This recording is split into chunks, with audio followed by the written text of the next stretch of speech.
it's me not being able to be serious with her. So she think that I play too much. Like she think I don't take nothing serious. She think I'm a joke. She think I'm a wolf. You know what I'm saying? She think I'm just a whore ass nigga that play all day and don't take nothing serious.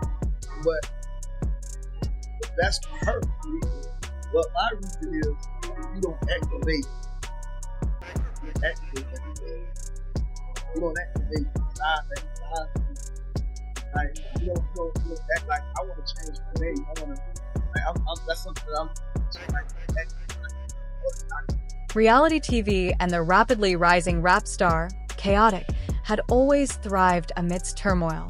He was fully aware that eyes were always on him, that he had come a long way from his humble beginnings to carve out a name in an industry that was both dazzling and cutthroat. Despite the constant chaos, one thing remained a constant in his life. Khaotic took immense pride in his dedication to his relationships, to his friends, and to his family. He was drawn to Erica Banks like a moth to a flame. Dedication was at the core of who he was, and Erica embodied that. More than just a pretty face, she was a powerhouse in the rap world, equally talented, ambitious, and fiery in all the right ways.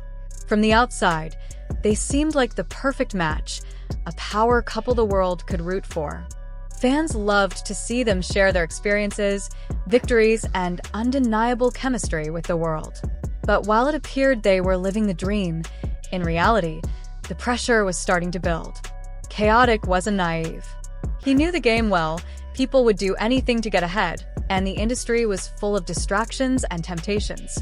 He trusted Erica completely, but as time went on, whispers of rumors about other men began to swirl around him. At first, they were so vague.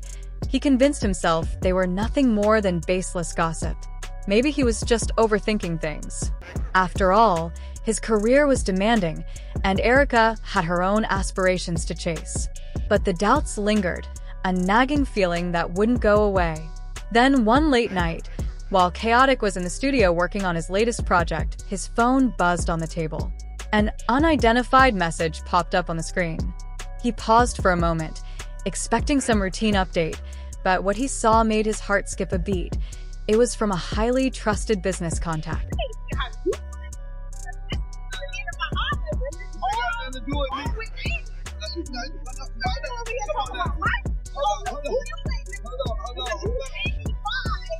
Khaotic opened the message, expecting something routine, but what he found left him speechless. Instead of a simple update, the attachment contained a series of images that would alter everything he thought he knew.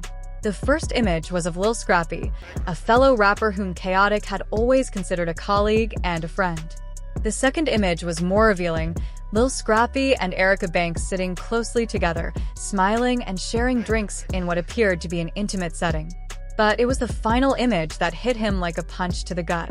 Erica and Scrappy were inside a hotel room, her head resting comfortably on his shoulder, looking completely at ease. It screamed betrayal, and Khaotic's stomach churned as the weight of what he was seeing began to sink in. His mind went blank. How could this be happening? He had trusted both Erica and Scrappy, two people he considered close to him. The images made him sick to his stomach. He stared at his phone for what felt like hours, unable to fully process the blow that struck at the core of everything he believed. It was undeniable. Erica had spent the night with someone else. And not just anyone. She had been with a man Khaotic had trusted deeply. Khaotic hadn't expected to feel so much, but the urge to confront Erica right then and there was overwhelming. His anger was growing with each passing moment. Erica's involvement with someone else was one thing, but the deeper betrayal, the fracture in their friendship and trust, cut even deeper. He could barely hold back the surge of emotions that flooded over him, but something in his gut told him to wait. The last thing he wanted was to act impulsively. The impulse to call Erica and demand an explanation was strong, but he knew he needed time to calm down and process everything. The next day, Erica's phone was blowing up with messages and missed calls from him. She felt something was off and reached out, but Khaotic didn't respond. He wasn't ready to hear her side of the story, not yet, not after everything that had happened. The trust had been shattered, and hours later, he realized there was no way to fix it. Erica's calls became more frequent, desperate. Finally, he answered, unable to ignore her any longer. But he wasn't prepared for the words that came next. She kept trying to explain herself, to justify what had happened, but he didn't want to hear it.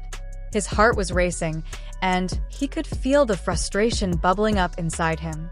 She insisted that nothing had happened during their night out with Scrappy, but Khaotic could hear it in her voice. Her excuses sounded weak, uncertain. Nothing she said could erase the damage that had already been done. "I saw the pictures. How could you do this to me?" Khaotic's voice cracked with the pain he was trying to contain. It was one of the rare moments of vulnerability that broke through the tough exterior he usually wore. "I'm sorry, Khaotic. I swear it's not what it looks like," Erica pleaded, regret evident in her voice. "But I can't understand," he replied quickly, cutting her off before she could say more. He didn't want to hear any more. The conversation ended, leaving him with a mix of annoyance, anger, and the sting of tears threatening to break through. "You've ruined everything.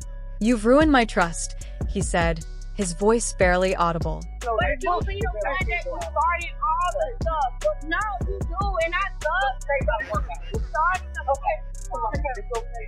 it's not okay. You got a woman that really loves you. No, she don't love you. You gotta stand You ain't been right there. You ain't been right there the whole time. You ain't been right there the whole time. The incident quickly became the talk of the industry, with fans rallying behind Erica, insisting there was more to the story than the chaos that had unfolded. On the other hand, many sided with chaos, condemning Erica's actions. Despite the lack of concrete proof in the form of photos, chaos was a concern with public opinion. Nothing on the internet could heal the wound in his heart. As the days passed, the pain of betrayal lingered, leaving chaos to question everything. He retreated into himself, maintaining a low profile.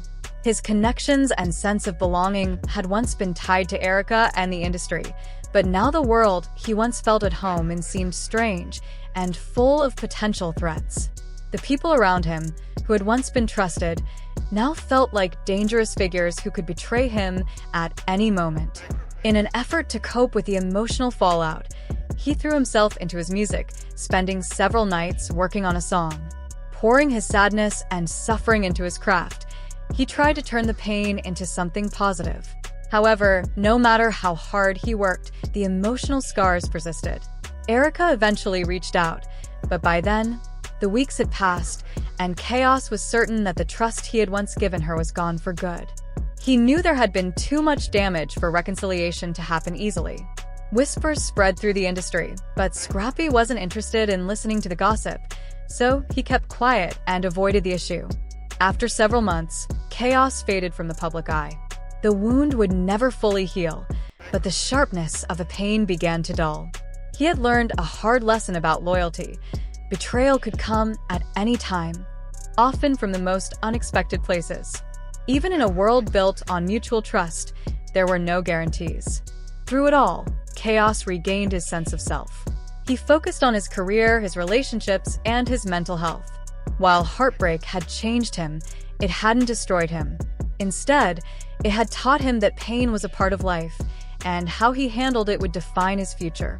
Thinking that she was gonna break my bank. Okay. And that was not happening. I was giving a small budget. But it was like she wanted to go over. So it was like, because get what with a small budget to me might be a large budget to somebody else. Well, a small budget to Erica if she gets going over. Yeah, no, see, like I said, unrealistic. A budget to me is real. This is a realistic budget. Real number. Like, what's it real? Yeah, but you're trying to keep up with the Joneses. You're not gonna keep up with the Joneses off mine.